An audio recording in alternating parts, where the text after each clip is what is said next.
Welcome to Lane Public Library's program on Why We Love Americana Art, Paintings, and Artists. I'm Rebecca Evans, host of the program tonight, and with me is my co-host, Kevin Sakara, who will be monitoring the chat room and any other situations that I might have. The program will be recorded and available on YouTube in a week plus or minus, so if you miss anything or want to review it, it should be there. Tonight I will explain what we consider to be Americana, and I will focus on paintings and some of the key artists and their works, pointing out typical features common in Americana works, and also explaining how you can identify some of these artists even if their name isn't on their picture. Also, we'll note that Americana is not just paintings, but you can find it in music, toys, furniture, and other things. And I'll tell you about that later. So that we can proceed through this program uninterrupted, because it is a fairly lengthy program, I ask that you please note your questions and put them in the chat. And at the end of the program, I'll get to as many questions as possible. Please also mute yourselves so that we don't get any background noises. And with that, let me get on with our program.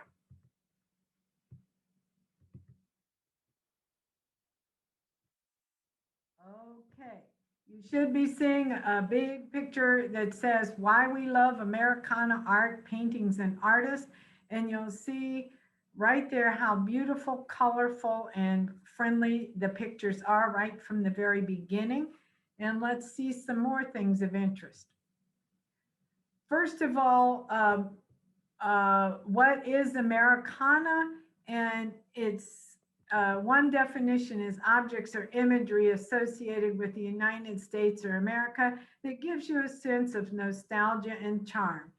Think of it as items or scenes that give us that warm, fuzzy feeling, or also think that it's paintings or items that capture the essence of us and our lifestyle and things that we love and appreciate. Mom, apple pie, hot dogs, baseball, and Chevrolet are part of this image.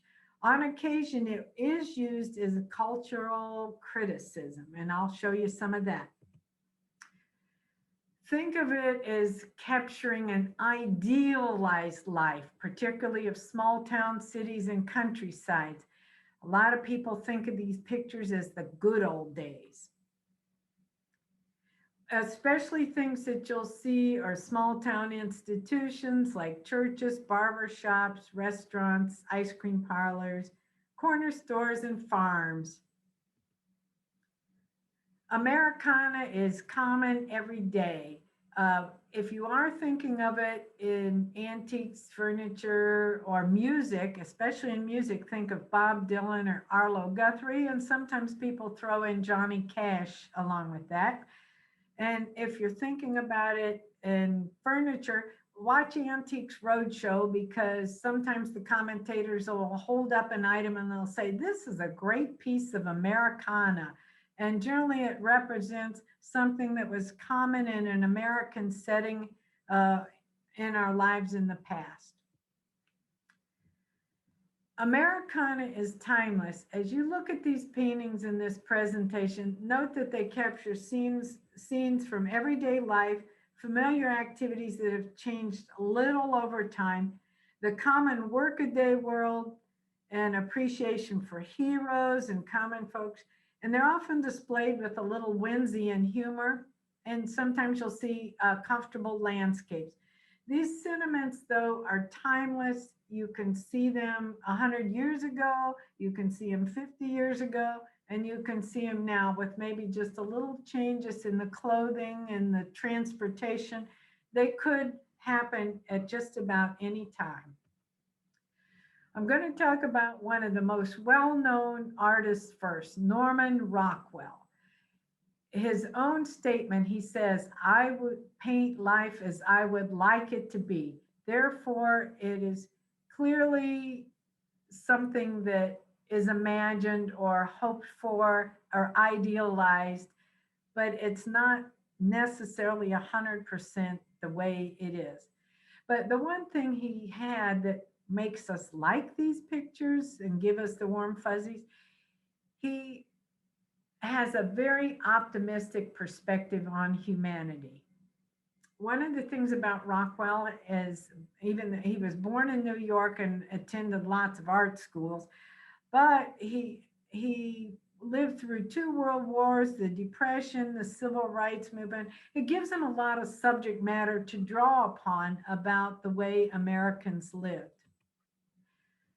Couple of his first pictures I'll show you. On the left, there's no swimming. What kid hasn't done something like that? I can tell you, even in my own younger life, I went swimming in places that I wasn't supposed to be. So that captures something that a typical kid would do. Look at the picture on the right, the teacher's birthday. Back in the day when that picture was painted, and even today, younger children tended to idolize and love their teacher, and you would see that. But look at the whimsy. There's a little kid there with an eraser on his head. Kids were so typical. Now, here's a feature you can often tell Norman Rockwell pictures, even without his name. Look at the kids' heads and their necks. They almost have large heads and very tapered necks. You'll see that commonly. Also, Rockwell pictures are almost like a photograph. You could almost think they're so good they could have been a picture. And he tends to use a little bit more subdued coloring. He got his first bit of interest or jobs in art at the age of 19, working for Boys Life magazine and of the Boy Scouts of America. At the age of 22, though, this is where he started making his real mark with the Saturday Evening Post, and we'll see several of those pictures. Okay, first picture here on the left, a scout is helpful. There is capturing some of his images like from Boy's Life. And what you look at the scout, though, he's very heroic. He's rescuing a little girl and her cat from a flood. Notice the detail in these pictures. He's got the insignias on the hat and the sleeve and even the squares on the quilt. Then go to the homecoming Marine picture. They appear to be in a garage. Lots of detail. And again, there's sort of heroics featured in this. This is a common feature of Americana. They like to feature heroics. You got the young Marine, and he's holding the rising sun Japanese flag. So it's a World War II picture. But then again, take a real close look at all the detail of the garage, even the scale in the back and the picture of the soldier on the wall. Very good detail, but again, subdued color. Next is two Rockwell Saturday Evening Post magazine covers. What is interesting about the one on the left, it shows American initiative and skill. Again, this is part of idealized life. Look at all that lady is able to do, garden and nursing, and that looks like an oil can to take care of airplanes, and she can do cleaning and deliver milk and a lot of other things. Very jack of all trades, or a Renaissance woman. And then she's got her patriotic clothes on. Look at the next picture on the right. I'm not sure it's a little boy or a little girl, but again, look at the level of interest and all that child is able to do. So it goes to show we're very enterprising. This is some of his more political type pictures. The one on the left is from a series called the Freedom Series, and it has like freedom of speech, freedom of want, and so forth. But the freedom of want is one of the most popular. And look at how prosperous the Americans are with that great big turkey being set on the table. The one on the right is one that has the social commentary or the criticism. And it speaks both bad and good. If you look on the back wall, you see the nasty word written there. You see a tomato having been thrown against the wall. And over here, if you look carefully, there's a KKK.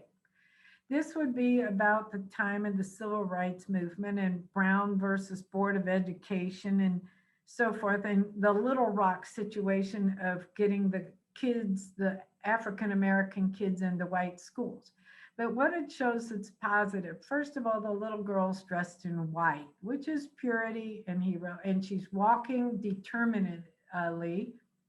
She's with the guards, and they're also walking with determination. But it shows that we're making progress despite all. So has a bad aspect and it has a good aspect. Here's some that show a little bit of that humor and whimsy. The doctor on the right, the little boy's checking his credentials to see if he's certified to do what he's about to do. And the one on the right, that is about in the 1950s, Eisenhower had a lot of interstates built.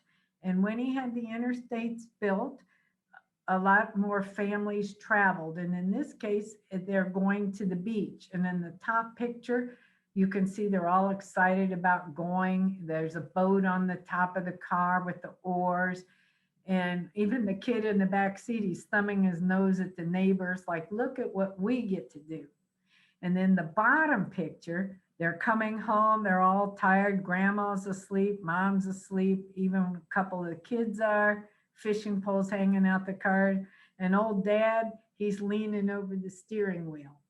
So very good at capturing a little whimsy. John Sloan. I want you to pay attention to the spelling of Sloan. The name has an E on the end. Why I'm telling you this, there are two John Sloans that are artists, but the one who paints the Americana that we're interested in has an E on his name. The other one doesn't. This is my mom's favorite artist, and when you see his work, you see why. He wanted to be an artist from the time he could hold a pencil, and at age 4 he was writing on every scrap of paper he could. He was dreamed of a career as an illustrator, but when he went to school, he went for a liberal arts degree, and he learned his painting and art skills by looking at other artists' works. One of the things he did, he moved to the country in a farmhouse, and that is where he got a lot of inspiration for his works. The beauty of the countryside. He really was able to capture this. And when he remarks, when I paint a meadow or a country road, I feel as though I am in the picture. And that's what you often feel like with Americana pictures, that you could be in the picture, your grandmother could be in the picture, or eventually your kids could. It has that sense of timelessness, but you change the clothes and interchange a little time and place, and there you are. And that's one good thing about Americana works. John Sloan liked to take long walks in the country because that's where he got inspiration and could see all kinds of little things that often aren't noticed. And he says, I want to create an awareness of the little things we often take for granted.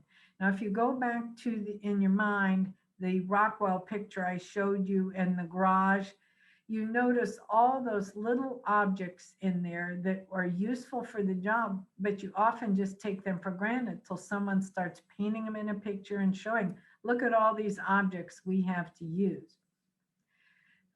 Sloan would say he felt there was no basic difference in the way people were in the past than they are today.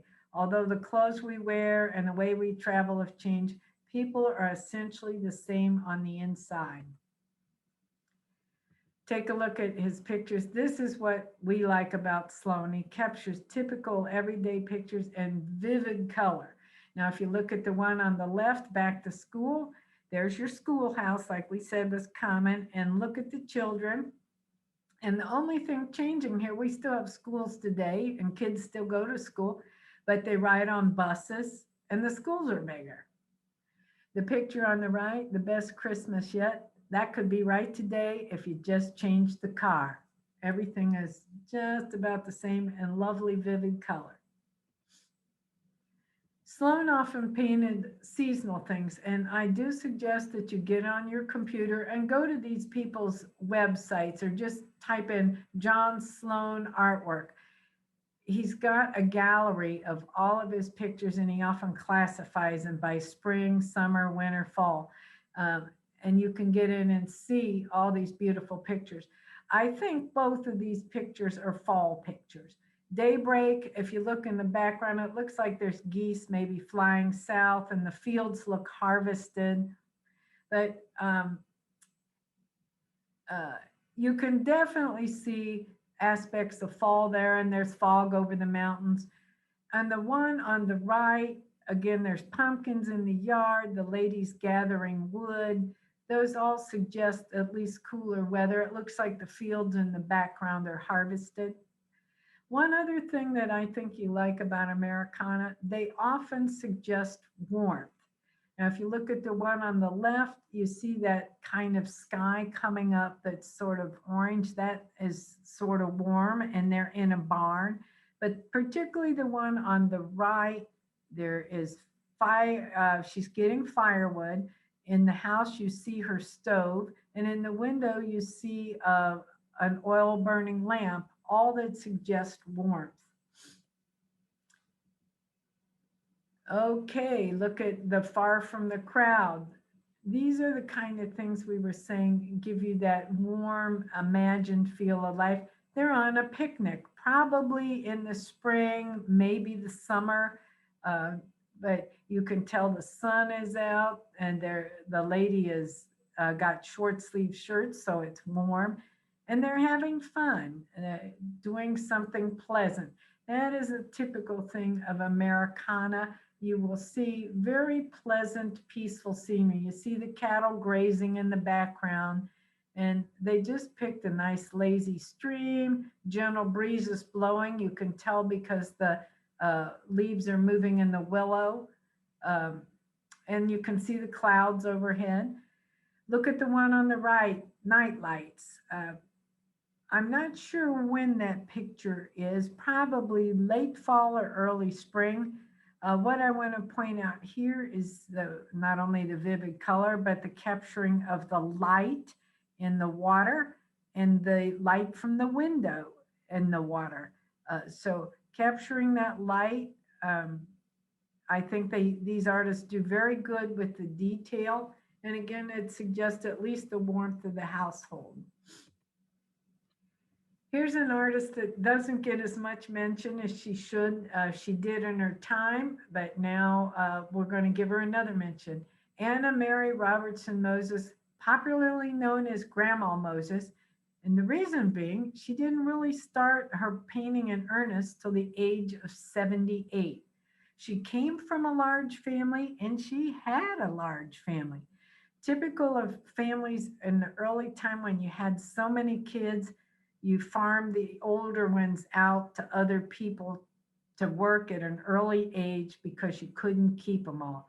And starting at age 12, she was farmed out to be a live-in housekeeper for others.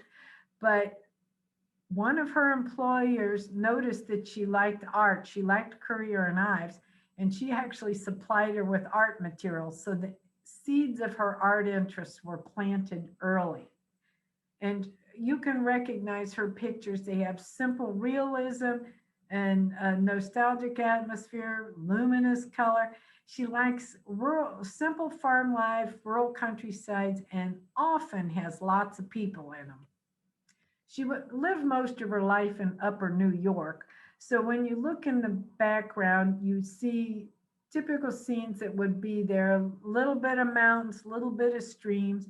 The first picture, sugaring off, that's a sugar camp, like a maple sugar camp. And the people are gathered, collecting the sugar, boiling it down, and doing all the kinds of things that would make maple sugar, maple candy, and maple syrup. The quilting bee, again, notice lots of people in both of those pictures. She liked that.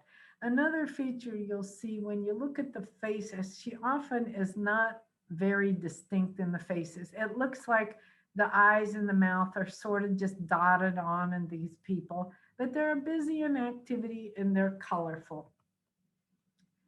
Now, here's a couple other pictures, more landscapes. Again, you see the typical New York background from where she lived.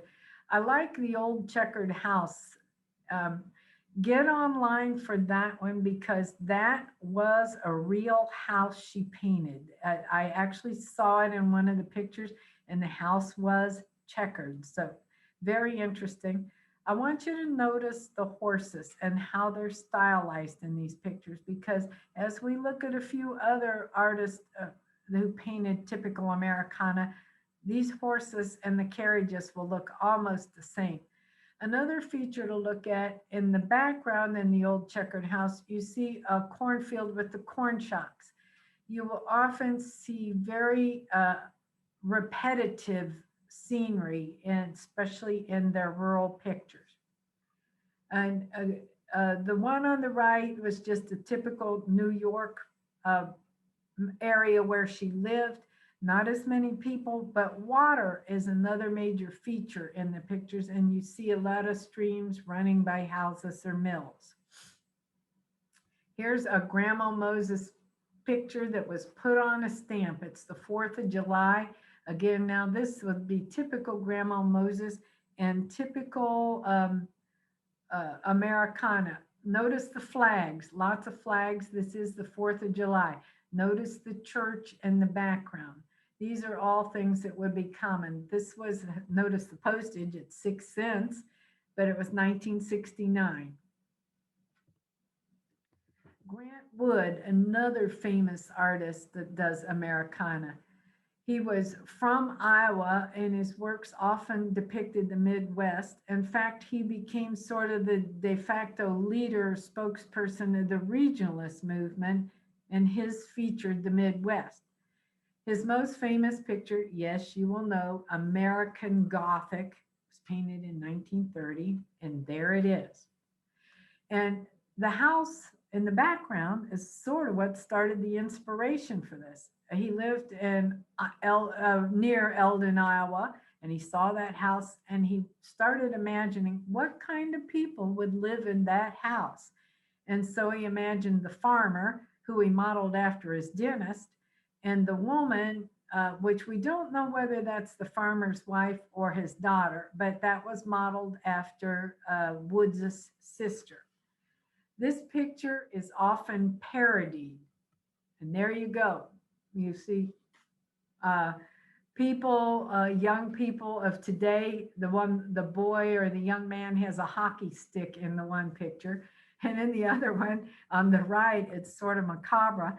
But I have to tell you, my own folks had an American Gothic picture taken of them. So you can see it's a fun thing people like to do. Here's a few other Grant Woods and things you can recognize. Remember, he's now focusing on the Midwest for his work.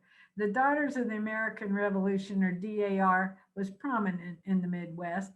And if you see these ladies, typical of Grant's Wood's portrayal, they have narrow eyes and narrow lips and very horizontal in them.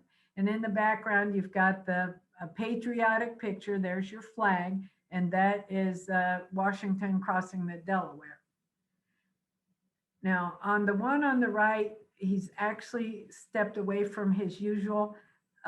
The faces still have the long noses that's kind of common, but he does have typical Midwestern scenery, and he has the repetitive patterns on the ground between the two women. So right in here, you'll see that pattern of the two women. Over here, now this is something else that's typical of his. The Midwestern scenery. Now, remember, he's in Iowa. There are a few rolling hills in Iowa, but lots of farming. So one of the things now you will really start to see in Americana landscape depictions is the repetitiveness, almost regimentation.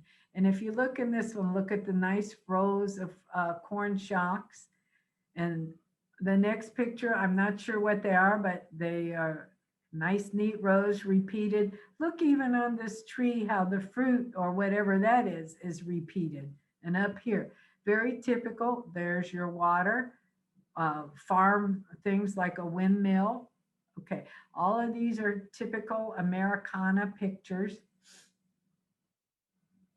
Charles Wysocki, one of my favorites again.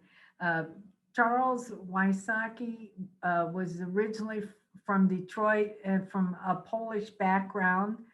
And he actually moved around a lot because he went into the military and moved around with them. And with his GI Bill, he went to school in California where he married. But he and his wife liked New England, and you will definitely see the New England carried over in his works. He did a lot of cat pictures, which he's famous for. And Frederic the Literate is one of my favorites. The cats are generally laying down or sleeping. But I want you to get on the web sometime later and type in Frederic the Literate and get that picture and blow it up real big so that you can see the titles on the books. Though they look like it's a person's library, his whimsy, it is a cat's library. All of those books are titles the cat would read, like Cat o' Nine Tails, A Tale of Two Kitties, Poems by Robin Wing, Delicious Field Mice I Have Known. They're all books the cat would read. But notice the detail, right down to the titles on the books and the shabbiness of some of those that have been read sometime. And even's got little bookmarks in them. Here's more of his cat pictures. There's your American flag, very common in Americana. Notice the cats are mostly laying down, and in the background, he has one of his own cat pictures painted there because this is actually a separate picture, but he repainted it within this picture here. So, but again, notice the detail from the spools of thread and the fan and a pair of scissors and pencils in a cup. He's got everything right down to the T. These are some of the typical Wysocki landscapes and typical Americana. There are things in this one that'll help you identify Wysocki.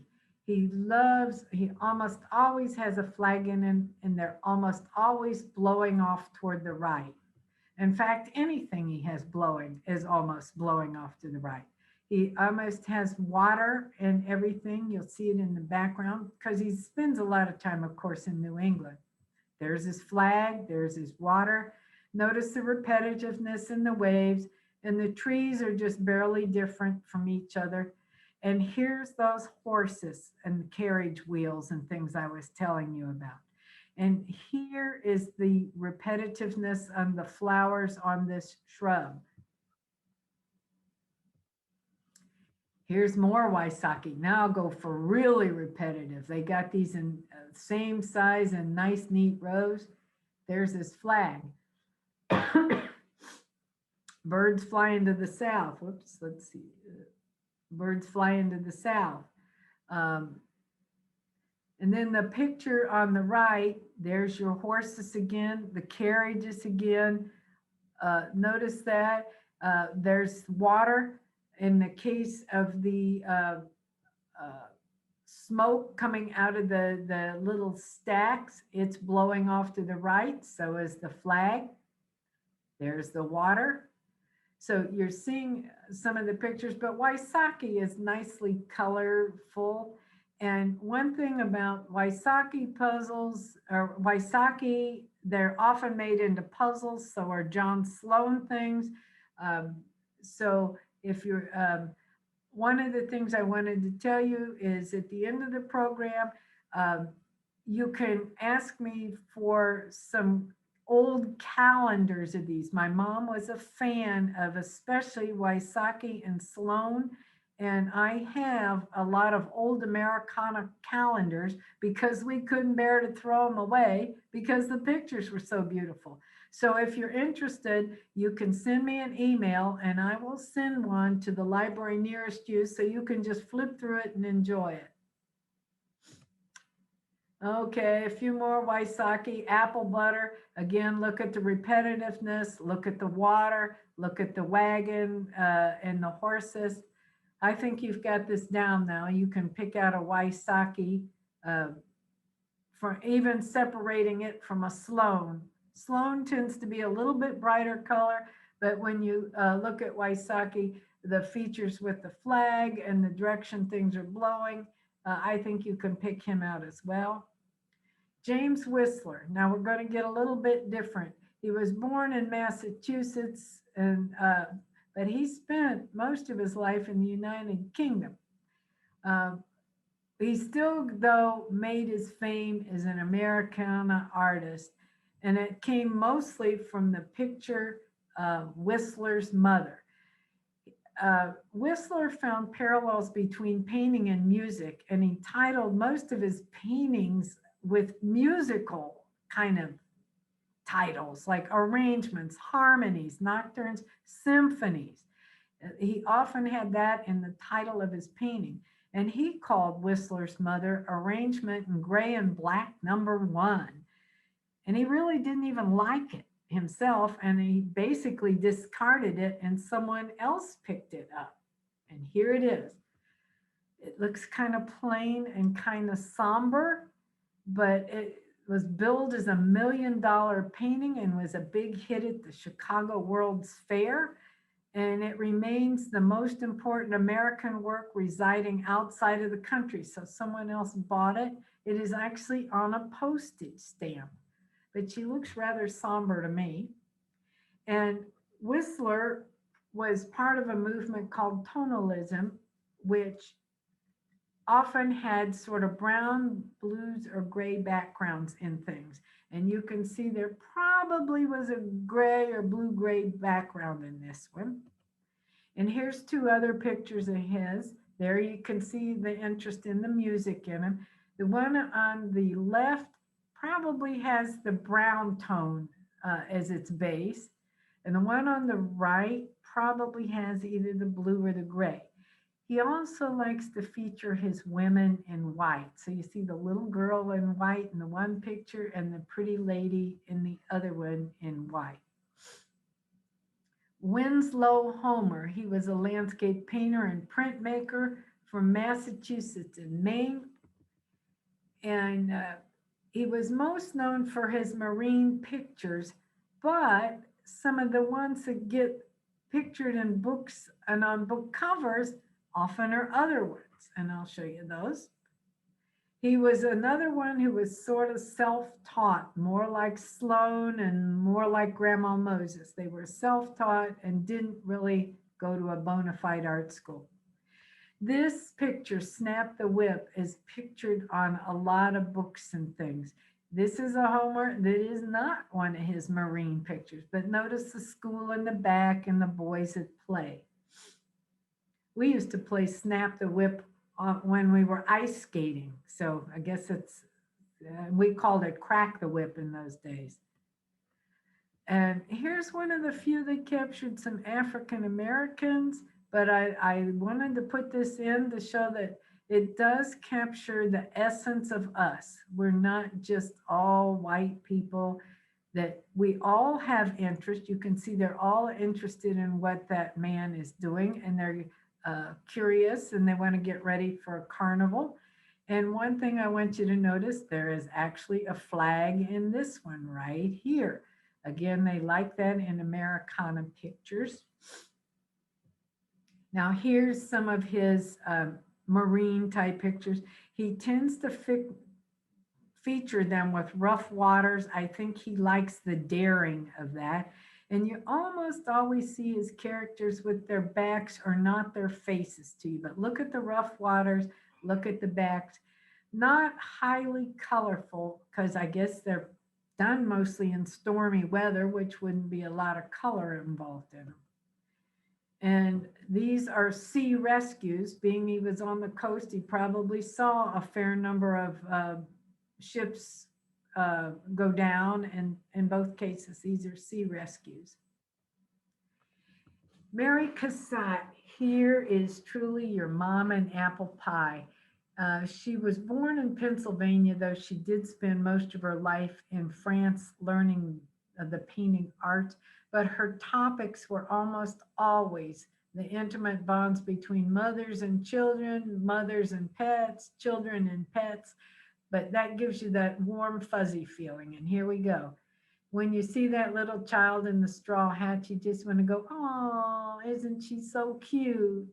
And then there's mother and child. And here they are feeding ducks. You notice the clothes, though, have definitely the French influence. So she may have even painted that in France. Sarah, I believe that was her niece, was often the subject of her pictures. And here's Sarah with a cat and Sarah with a dog. Edward Hopper. He was a realist painter and printmaker from New York. He's very different. His pictures, mostly urban, and they're very spare and exacting. I think that's a good way. They say finely calculating, but I'd say exacting. And they capture a very narrow aspect of American life.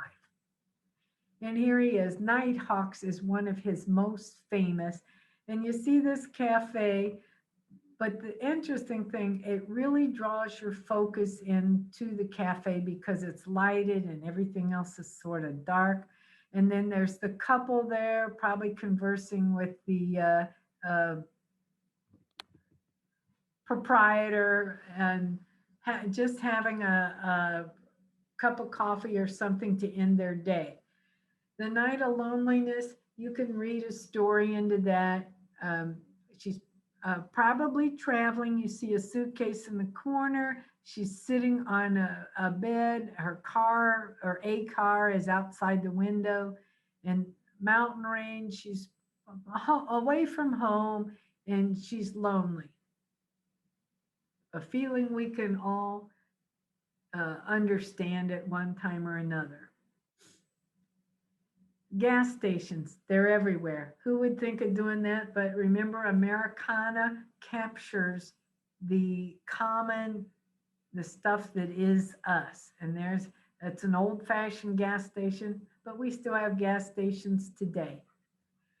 And people of the sun, people are out in the sun. This is another one with your warm, fuzzy feelings. It's out in the sun and they're just laying there soaking up the rays. Andrew Wyeth, it's a big name. The Wyeth family, many of them were involved in art. He was from Pennsylvania, probably the best known of the group. And he painted in the regionalist style like Grant would. So that meant that he focused most of his works around where he lived. This is a grain mill in the background. You can see the grist mills sitting on the ground. Right back here, the grist mills. And it looks like the dog is sleeping against an old feed bag. Remember, the old feed bags were actually very nice material. In fact, women used to try to grab them up to make dresses out of them.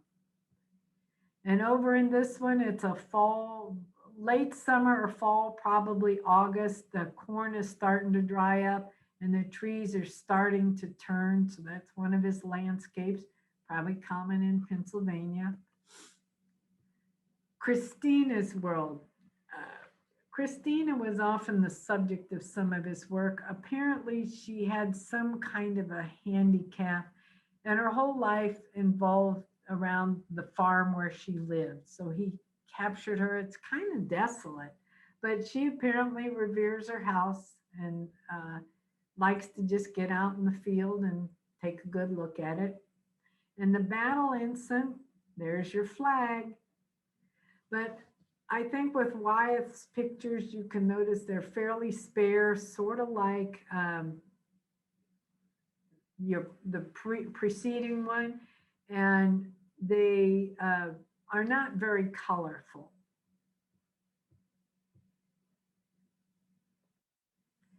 Thomas Kinkade. He was a painter, popular for realistic, pastoral, and idyllic subjects, and he marketed a lot of his works. A lot of these Americana artists have shown up on calendars, uh, gift cards, puzzles, and other things. And Thomas Kinkade is one of those. Uh, Throughout his life, he did share his passion with hospital, schools, and humanitarian relief. He gave them lots of the proceeds. But one thing fun, if you get a chance to get a Kinkade picture, blow it up real big and look for the hidden ends in the picture. He often painted that as for his wife, Nanette, or other ones included the numbers 5282 as a tribute to their wedding date. So he liked, there was sort of a game with him to hide those things somewhere within his pictures. Here's a couple of nice Kinkade pictures, though. He liked to do things with the light and particularly show light in windows, and you can see them reflecting on the water out in front. Again, notice that they capture water. That is like a cabin retreat in a mountain. And they like to capture the peacefulness where you can just get back and get away. So sometimes on the other end of peacefulness, though, they like to capture the excitement. And here's a lot of people. And here's your flags again. And interesting things done with light. So that's a typical Kinkade. And here's a few more Kinkades. Again, playing with the rising sun, reflecting off the bottom of the clouds. And you can see over here the suggestion of warmth again, both by a selection of colors. It looks like somebody's burning autumn leaves here. Right there, autumn leaves. And then there's lights in the window. So again, it gives the warm feeling. Frederic Remington, a name you should remember. He was painter, illustrator, sculptor, and writer. And the funny thing is, he was from New York and Connecticut, but he did most of his subject work with the American Old West. And you often see his illustrations on Western novels. But here he is.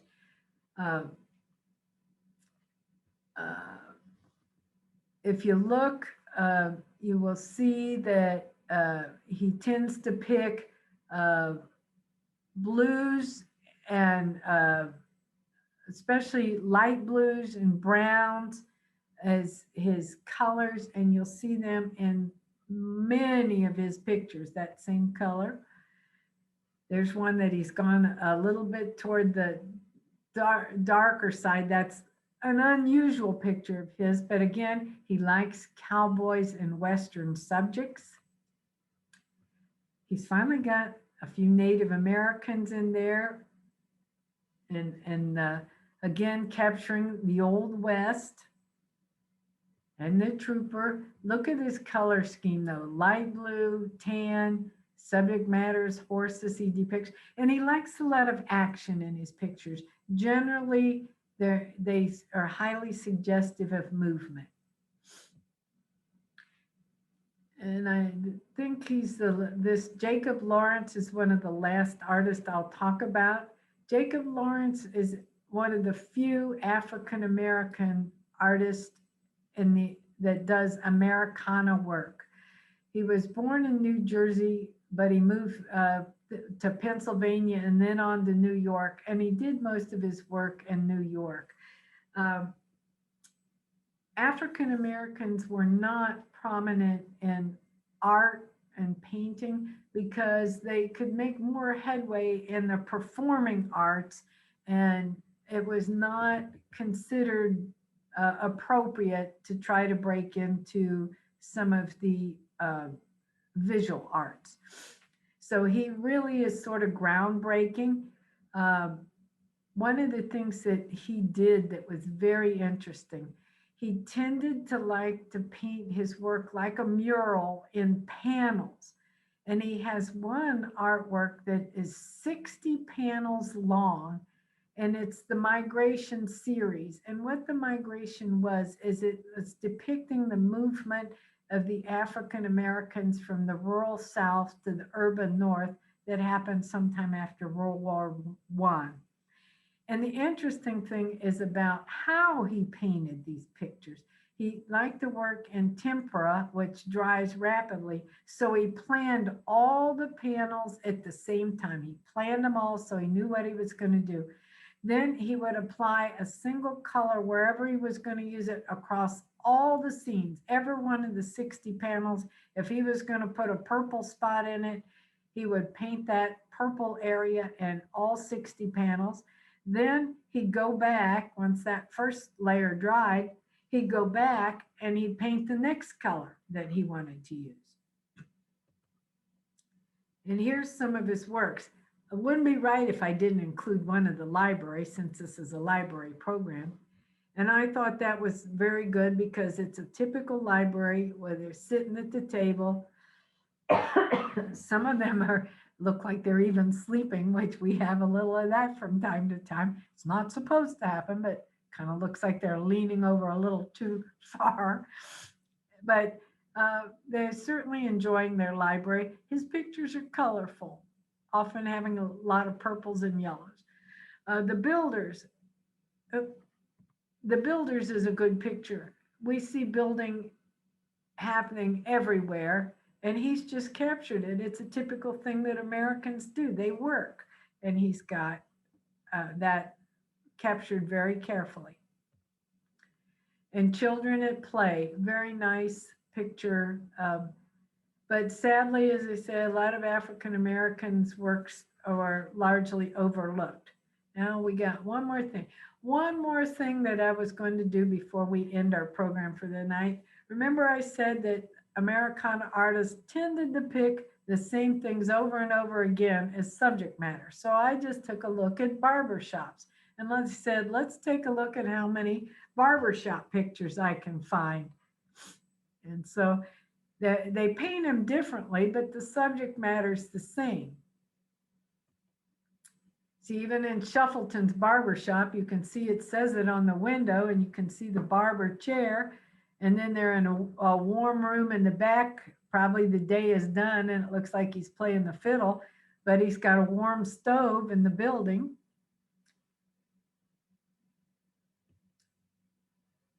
I like the barber getting his hair cut. They almost look like twins cutting each other's hair.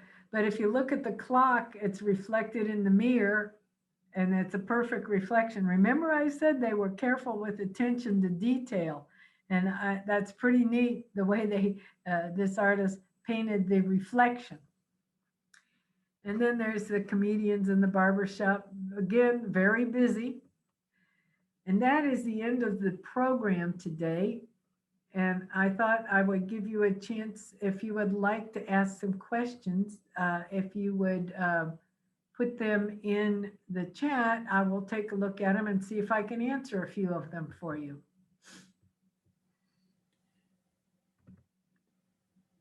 You also have the option of unmuting yourself and asking the question, whichever you feel comfortable with.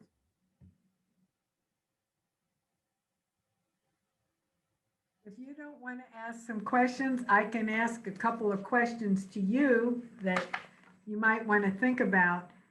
If Oxford was painted in this style, what landmarks would you include? Think about that. If you were going to paint Oxford in an Americana style, what would you put in it?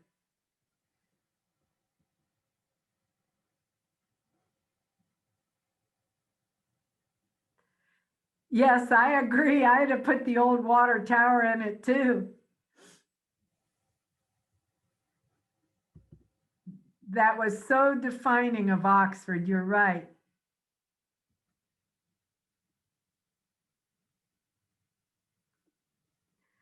Can you think of anything else you might include? Yeah, the brick street with the green clock. Yeah.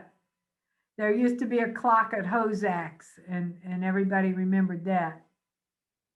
By Apple Tree. That's right, the Hosak's clock. Black Bridge would be something to include. Snyder's, yes, yes.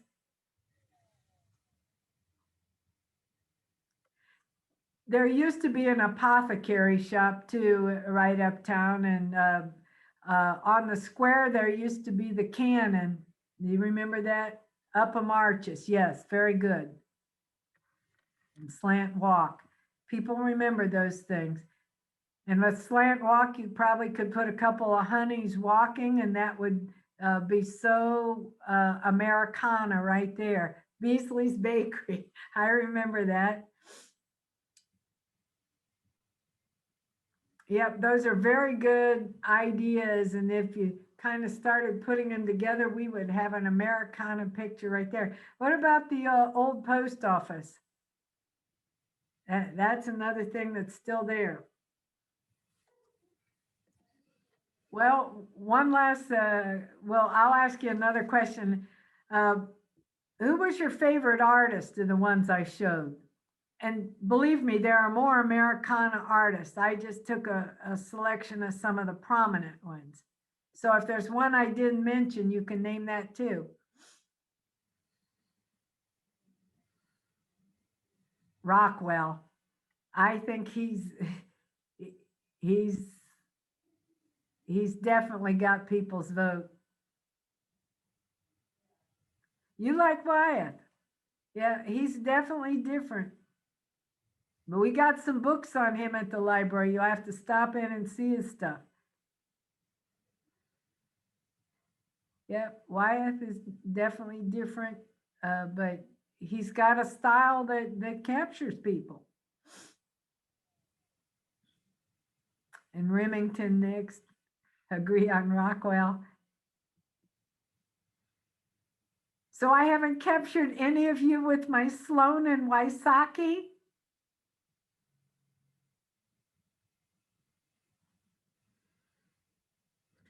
Rebecca, do you have a book over there to show us? A big book that people can look at when they come to the library and borrow from the library? Yeah. Well, I have one on Rockwell, telling stories of Norman Rockwell. And so you'd like to see that. And here's a book related to that Christina that we were talking about. They've actually made a book on the Christina in the that was listed as Wyeth's subject. And I wanted to show you the book cover that shows Winslow Homer's picture right there on the front. You see that right there, 50 American Artists. So there's a lot of things there. And let's see, what else can I show you? And remember I said they were on calendars. Here's one of my John Sloan calendars. The girls out there feeding the chickens. So does anybody have any questions? What's the little book about Christina? It's called A Piece of the World, because her book, the painting was called Christina's World. And this sort of is a takeoff on that.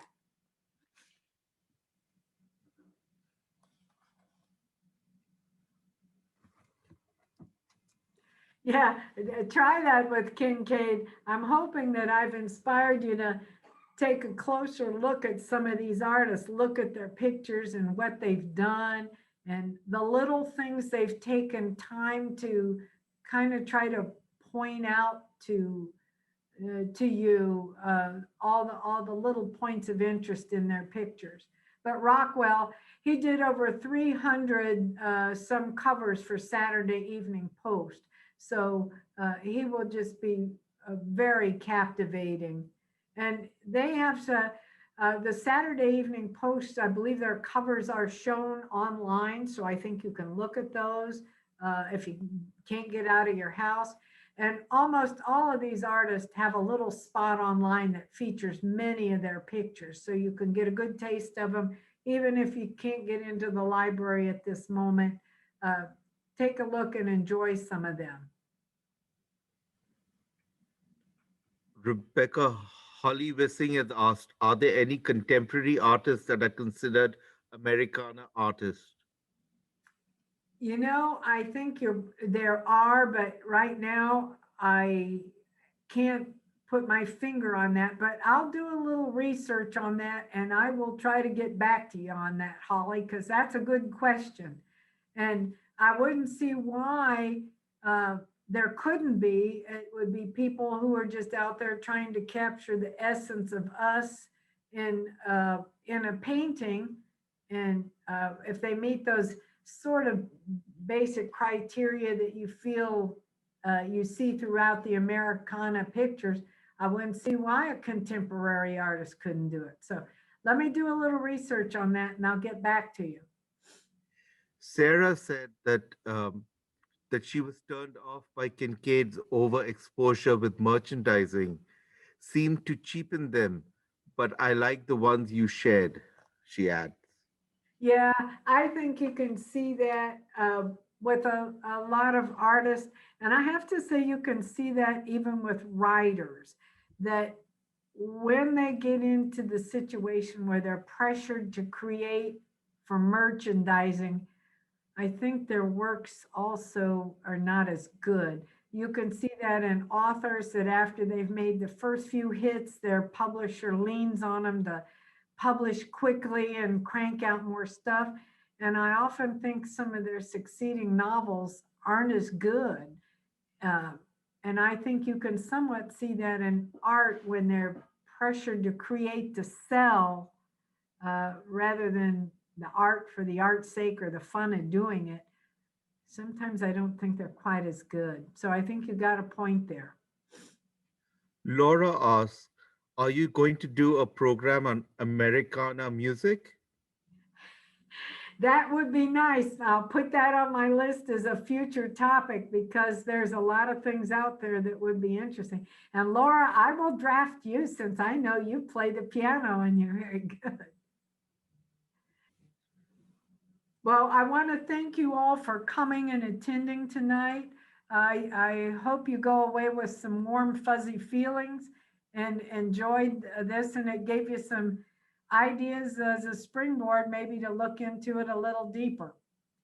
So I appreciated doing it, and you've been a fun audience. So thank you very much. And don't forget, if you'd like a couple of the calendars with the pictures that Rebecca is offering, just drop in a line at the library and ask to leave a message for Rebecca, and we will get you a copy of those wonderful pictures. Have a good night and stay safe. Bye bye, everybody. Thank you for coming. Bye.